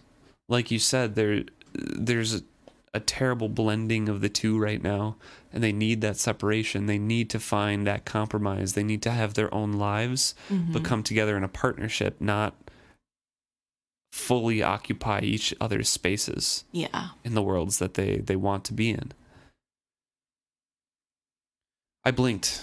Snowflakes clung to my eyelashes, and I was standing in the dark, chilled and shaking. A short distance from me, a wolf stood up and shook himself all over. Tail out flat, ears up, he came to me and rubbed his head along my leg, and with his nose gave my cold hand a flip. I went down on one knee and hugged him, felt the warmth of his ruff against my hands, the solidity of his muscle and bone. He smelled good, clean, and wild. We are what we are, brother. Eat well, I told him. I rubbed his ears briefly and then stood. As he picked up the sack of bones to drag them into the den he'd scuffed out under the cottage, I turned away. The lights of Buckkeep were almost blinding, but I went toward them anyway. I could not have said why just then, but I did it. Because Bjork would literally kill you. That's why.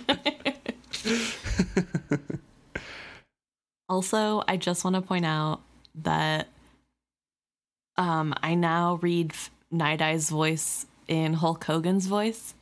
Oh yeah, brother. He just says brother so much, and we are as we are, brother. And I don't know. That's all I could think while I was reading this. Even though it's a serious, that's all I was thinking is the gruff and tough. Oh yeah, brother. Brother. I just love the way he says brother. I can't do it. I don't have a gravelly voice. We are as we are, brother. Tell me it doesn't fit, though. Wolves are kind of gravelly. I don't know. So anyway, if you wanted to peek inside my brain. Fitz makes a choice here, though. Yeah. He chooses the bright lights of the big city. You know? And instead of the rural life. Uh-huh. Do you think that's because... I know you joked about Beric, but do you think it's mainly because of Beric? Or I'm personally thinking it's because of all the connections of Ch.9, of Patience, of Beric, of Kettricken, of Verity. All the people that he has made promises and oaths to. Of Shrewd, even. I don't know. I think... in my mind, it's not so much about the people he's leaving behind. Although I'm sure he would be sad to leave them behind.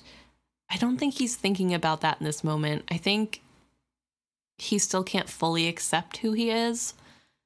And were he more secure in this feeling, I think he would have went. I know that we all know that he thinks wit is not that bad. He just doesn't. He thinks it's a natural thing. He understands that to some extent there are dangers and that the pain of losing a wit partner is the most severe thing you could go through. So that's more of a self-preservation thing than it is this might actually be a dangerous thing to do as a young child. Right. But I'm thinking it's more of he can't accept that maybe this is who he is.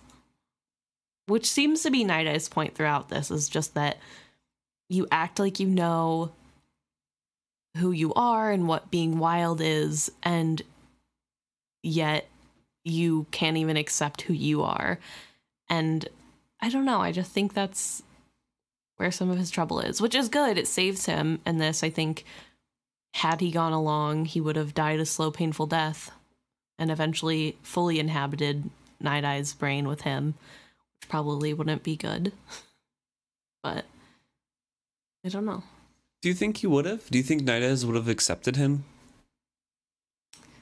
I think they were sharing a mind, but he wasn't fully in Night Eyes' body or anything. Like, his soul wasn't transferring over. If Fitz took this path and eventually died from exposure in the winter, like he probably would have, do you think Night Eyes would have accepted Fitz's soul into his body? At this point, yes. I don't think he would have understood what it fully meant.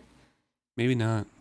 I think then later he would be upset about it. We know that there's another person, I think she's a deer, that transferred her consciousness into her wit partner's consciousness, and they both regret it deeply. Yeah.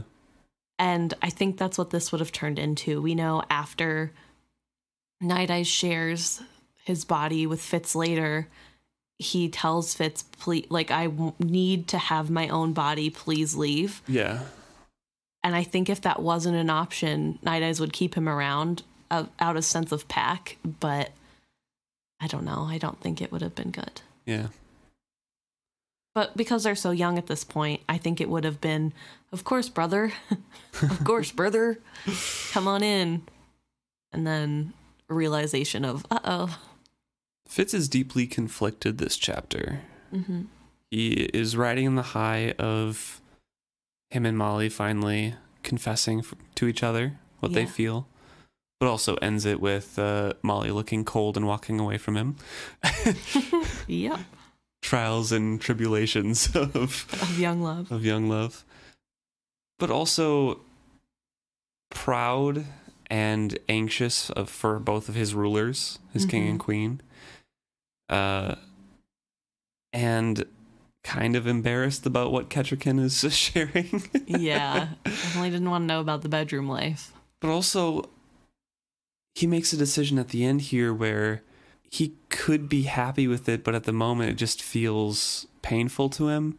Right. And at the same time, just like what you said at the end, Beric is out there and he's probably in the back of Fitz's head right now being like, I'm going to lose his friendship once again. Like, this is... And maybe even thinking about how painful it'll be to lose Night Eyes. Yeah. I mean, that's been on his mind in this chapter. He's got to visual, actual reminder of what the death of a loved one can do. Mm-hmm.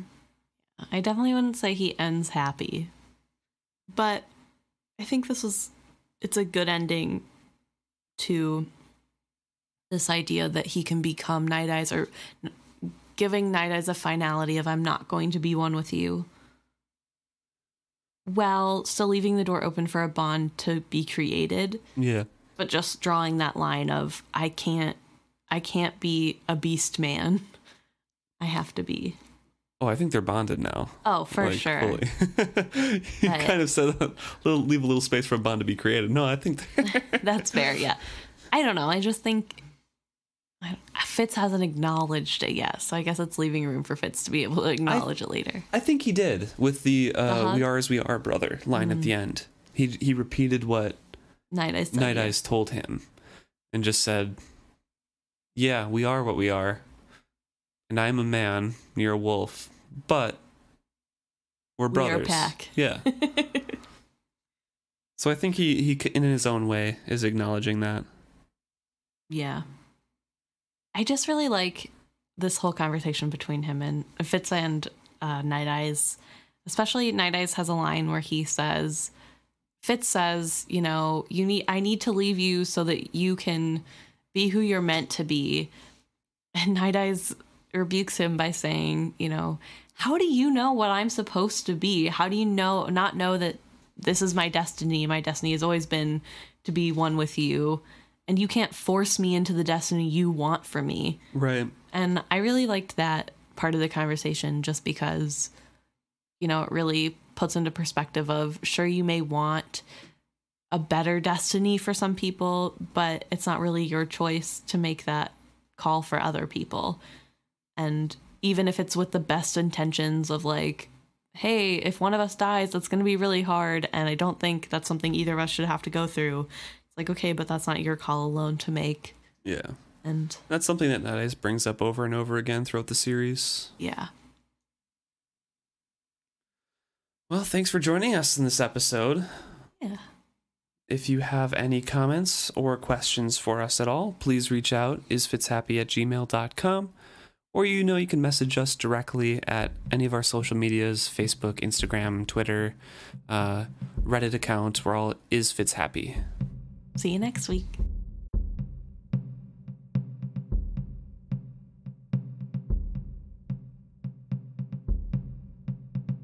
Okay, so now we're going to talk a little bit about the stuff that you guys talked to us about. And this time we're going to start with an email we got from Krista. Krista let us know that they agree with us with how Fitz was feeling towards Kettricken. By the way, this is for chapter 8 of Royal Assassin. Yeah. Yes, last episode. In the courtyard, right? When Fitz Yes. comes out and sees Kettricken Yes. on the wagon giving the speech. Yes. And so they talk about how Fitz may be feeling dismayed because he is worried about Verity and his hurt pride. And also he possibly isn't thinking about Kettricken as a strong woman just in a general sense, but maybe more as a noble lady who is looking strong, which isn't the norm, it seems, in this castle. Which would be a little strange, I guess, because I think there was a little bit of confusion on my part when I read it, that he's so aghast at her, being strong when he trained under Hod. So right, yeah. It's just such a strange reaction, but I do like the way that Krista put it, that it's probably just because he sees her in the vein of being a noble lady. Right. And I think I mentioned in that episode, like, my thoughts on it, that it's his job to make her accepted into the court, and this is kind of going against the traditional noble woman view. So I also like the additional, like, he just came off of a couple conversations with Verity where he is feeling very down about himself, about his abilities, and he's like, oh no, Kettricken's up here doing what Verity should. They put it into good terms of fleshing out the context of why Fitz might be feeling this way rather than just assuming it's because he's a naive little boy. Right. But they also brought up that Fitz probably couldn't tell Molly in his mind about the poisoning because he literally just got done talking to Jade, who told him not to bring up Regal ever again because it's treasonous.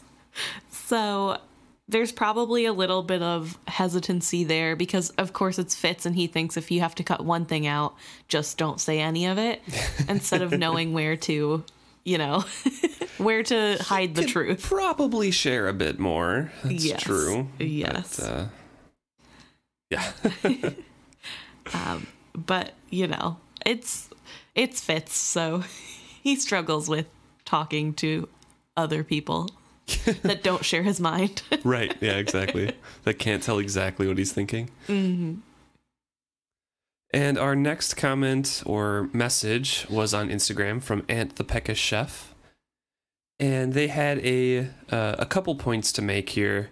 The first one was about the tapestry in Fitz's room, depicting wisdom and the elderlings. We discussed that a little bit in episode 30, and we were talking about how King Wisdom was depicted as elongated as well, along with like the supposed elderling, which I always thought was like artist depiction of just like that's the style plus it was next to a dragon kind of thing. Mm-hmm. But Ant here says that they think that he was depicted like that to resemble the elderlings, and that the halo of lights behind this supposed elderling was the magic that we see later that Malta displays. So I think it's in the Rainwild Chronicles after, like, when they're in the villages and Malta is like talking about how they want to go after the city or something like that when they're trying to find Kelsingra. And she makes herself more regal and imposing by hovering these orbs of light behind her or something like that to illuminate her. I don't remember the exact part. It could be in Live Ship Traders, but I think it's Rainwild Chronicles when this happens. And that's like our only really like look into elderling magic as someone who does it. Right. But Aunt the Peckish Chef is theorizing that this depiction of the elderling is that come to life in a tapestry. Right.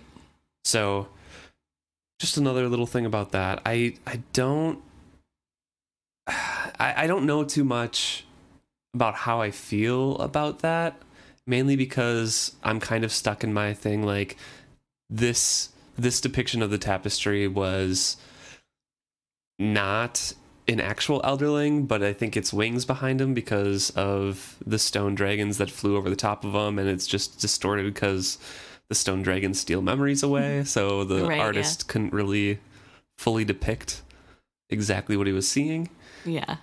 And that's just like the depiction of like, oh, these people came and attacked the Out Islander raiders and saved us after King Wisdom went. So obviously the meeting looked something like this, but we don't really remember what those elderlings looked like. So, right.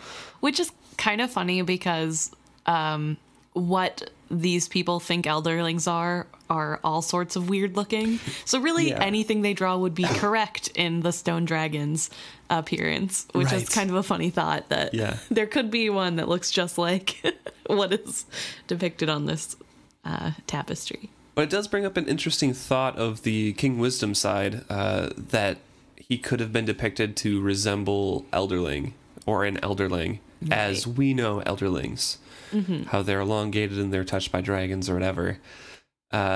So do you think that he is an elderling? I don't think he's directly an elderling. I don't think dragons were around when he was there still, because I think that's a little bit further in the past. Right.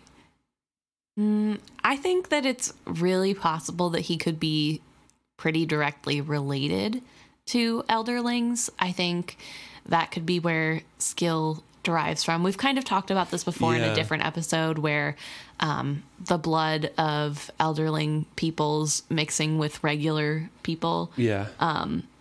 And then when Out Islanders and the Six Duchies blood mixes, that creates a skill. A new kind of skill. Right. Yeah. Similar to Elderling magic, but not quite, because we don't know enough about Elderling magic. It's a mystery. But I think it's possible that, like, he descends directly from Elderlings. Like, they're actually in his tree. Probably not so far away because Elderlings lived forever. But there's no way to really tell. Yeah, I don't like it as much because he's never depicted as anything other than just a Six Duchies king. Right. And this is the only thing that he's elongated in. And well, to be fair to Robin Hobb, she did write 16 books. And true. Maybe she just kind of... There were other Elderlings that were more important. She seems to not care as much about fleshing out the details of the past as she does the present and potentially what could happen in the future. Yeah. Specifically, everything just surrounding Fitz, yes. Which makes sense for the story. Mm-hmm. That is an interesting thought as well. And then the second part of Ant's message to us was about how theorizing how Ch.9 lived longer than Shrewd. So Ant proposes that they meaning Ch.9 and Shrewd, the brothers, half brothers, both kind of had a realm of the Elderlings version of Alzheimer's, or I guess some sort of dementia, and that's why their minds, and they exhibited signs of that both in the later portions of each of their lives. However, Ch.9 was able to lengthen that time through skill manipulation and healing.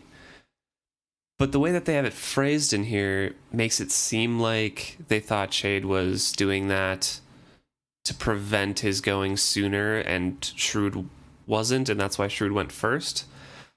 But one, Ch.9's older in this first trilogy here. I think there's a mistake in the later one or whatever, but Emma can talk on that a little bit later.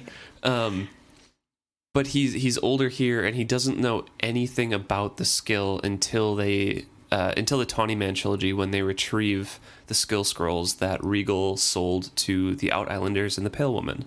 Right. That is their collected knowledge and written down knowledge that Galen had from Solicity, the previous skill mistress. Right. And they didn't have any of that. They didn't have access to that. And Ch.9 explicitly was not trained, and that's part of his character, that he's super jealous of Fitz's knowledge of the skill.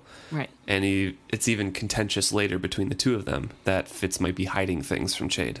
Right.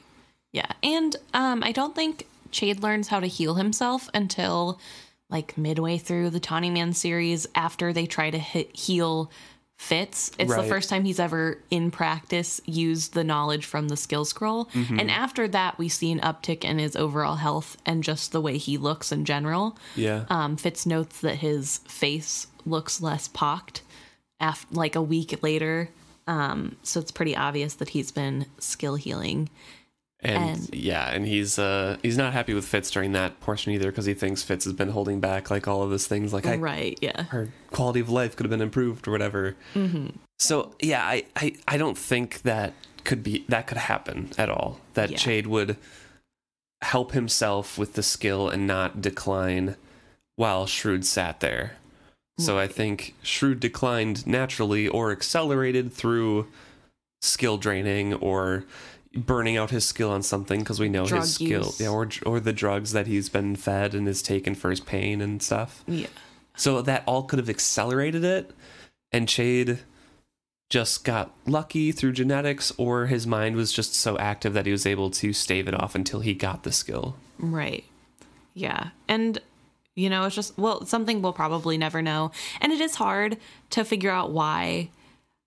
And I couldn't figure out why I was just so accepting of this narrative of just, obviously the reason why later his mind goes is because it runs in the family, but Ch.9 doesn't get it, even though he's older, because ... and my brain was just like, sure, yep, makes sense.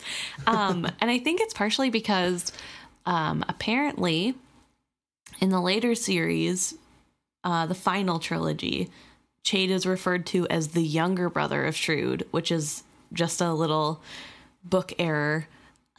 which I found thanks to Fizzonet on Reddit. I'm not sure if that's how you pronounce that username.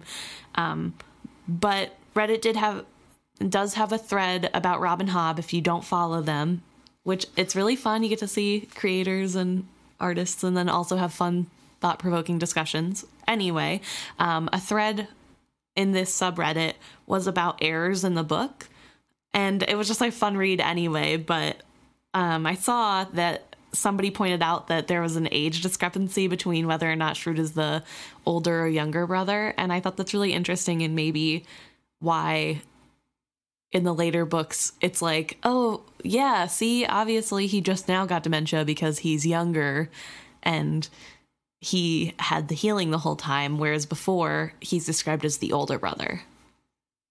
Yep, definitely. And I think that wraps up everything there. Yeah, that's what you guys gave us. My personal thoughts on that last matter is that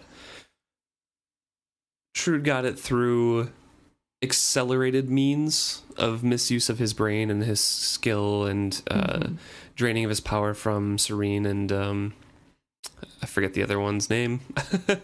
But anyways, and Chade was able to stave it off by keeping his mind super active until he was able to heal himself after Shrewd has passed away. Because I think if Chade knew how, he would have saved or helped Shrewd. Right. So. I think there's enough love there to help reach out a lending hand. But also I do want to point out that it is kind of very likely, to support your point, Luke, it is a little likely that Shrewd didn't have as keen of a mind. We know he's super smart and he also likes to play the game of chess when it comes to people.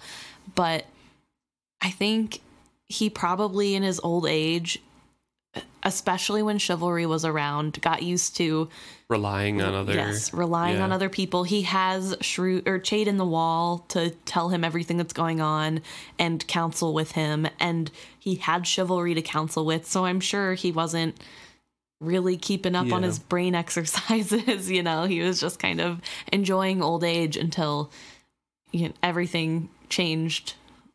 Till the Fire Nation attacked. Exactly. Yes. No. So I don't know. I think it is possible that he just kind of let himself go in some ways, which, I mean, obviously losing your memory or having some form of dementia is not anyone's fault. It's more genetics than anything. But he probably didn't have any way to know how to help himself not fall into that. Right. Thanks so much for reaching out and sending us those comments. Yeah, we look forward to what you send next week.